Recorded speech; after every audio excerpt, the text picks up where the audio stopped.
If you like this clip, then make sure you hit that subscribe button. We also are going to be posting the full-length interviews on my other channel, so make sure you're subscribed over there as well. That channel is much more established, but this one right here is going to be 4 clips and some content that is going to be very similar to this, so much love and respect.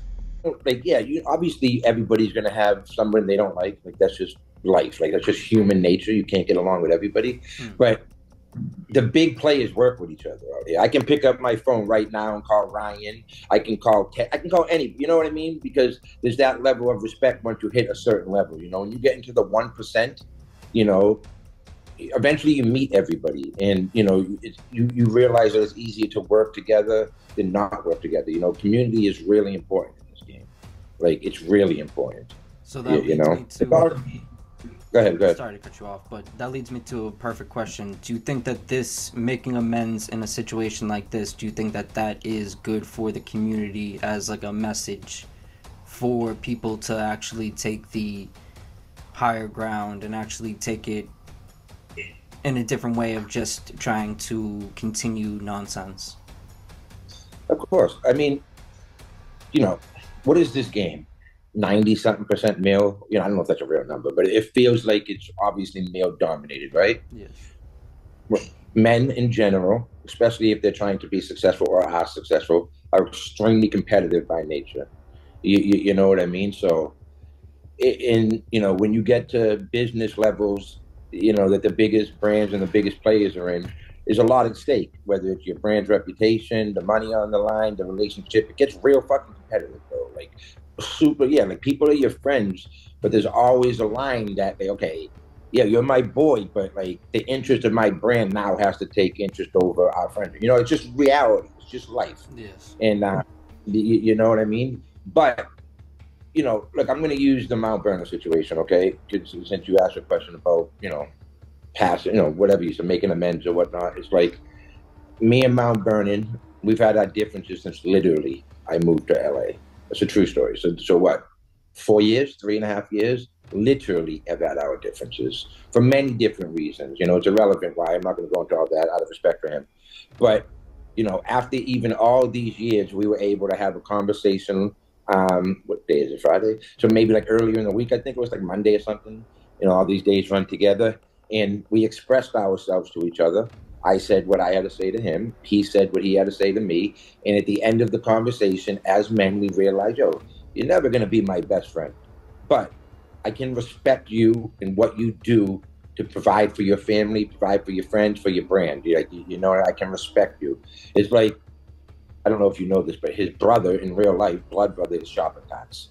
So like, me and same thing. Since I moved to LA, I had differences with both of them. But like, I don't know, fucking 6-9 months ago, shopping carts and me, we were brought together by I Fair Mids in a DM on Instagram. And, you know, I think, again, this might be wrong, but I think it's true. Like, from what I understand, shopping carts reached out to I Fair Mids, and I Fair Mids reached out to me and said, hey, yo, let's get in a DM on Instagram. You know, and then me and shopping carts spoke, and we promised each other that, again, same thing I just said, like, yeah, we're never going to be best friends, but like, for the sake of the community and the industry, let's not talk trash about each other. It's bad for our brands and, you know, all the other stuff that comes with that. So again, since that conversation, I've never said a bad thing about him. And as far as I know, he's never said a bad thing about me. I haven't heard anything. You know, it took me and Mount Vernon 9 months longer to get to that point, but nonetheless, we are at that point. You know what I mean? And I think, to answer your original question, yes, it's better for the community. You know, yeah, people think negativity sells, controversy sells. It's true. Okay, obviously it's true, but it sells to who? Like, you know what I mean? It registers to who? The people that feed off drama and bullshit. Like, those aren't the people you want to target in life. You don't want to target those people, bro. You know, Lord knows, like, dude, I'm a very, very vocal person. It's kind of like, I'm from Boston. You're from Boston. You know, I'm Irish Italian. I believe you're Irish, right? Mm-hmm. We are, by nature, very proud people. Okay, I worked my balls off from Beazy. You know, I made it on my own. You know, obviously, you know my past, which maybe you get into, because, you know, I don't want to take that from you if that's what you're going to get into at some point. But, you know, I know where I come from. I know the work I put into it. So when people, you know, talk down or disrespect the brand or say something about me, human nature in me is to defend it, and by defend it by all costs. You know what I mean? It's just how the Boston Northeast person is, bro. It's like I said a few minutes ago. It's me versus the world. You know, just like I'm sure you can feel like it's me versus the world. Nobody is going to talk down on Clearly reviews, and if they do, they're going to hear about it. And you know, sometimes that is, you know, sometimes your ego gets in the way, and for the not the betterment of the brand, you talk, not you, I'm saying like people talk shit or they talk bad, and it's like it's just to feed your ego. Like I've done that, bro. Like I do it. You know, I'm trying my best not to, but at the end of the day, I'm extremely passionate about Beazy. I'm passionate about the work that I put into it, the time I put into it, the resources and all this stuff.